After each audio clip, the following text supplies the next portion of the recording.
আজ তোমাদের সাথে একটা মণিপুরি ডিশ শেয়ার করব।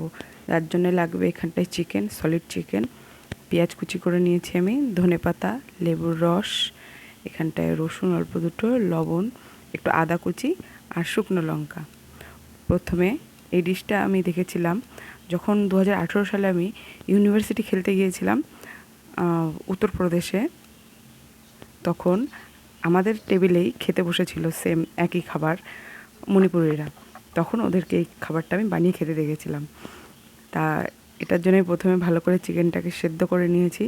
চিকেনটা সেদ্ধ করার সময় তার মধ্যে আমি দিয়েছি লবণ আর আদা কুচিটা।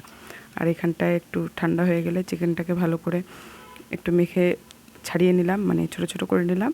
তার মধ্যে শুকনো লঙ্কা দুটো দিলাম, আর আমি এই রসুনটা হালকা একটু ভেজে নিয়েছিলাম, সেটাকে ভালো করে আমি চেপে চেপে মাখিয়ে নিলাম। তারপর লবণ স্বাদ অনুযায়ী, তারপর এখানটায় যতটা প্রয়োজন যে যেমন খেতে ভালোবাসো পেঁয়াজ নিলাম, আর এখানটায় লেবুর রস আর ধনেপাতা, সব কিছুকে ভালো করে মাখাতে হবে। আর একটু ভালো করে মাখা হয়ে গেলেই উপর থেকে সর্ষের তেল দিয়ে আবারও একটু চটকে মাখিয়ে নিতে হবে।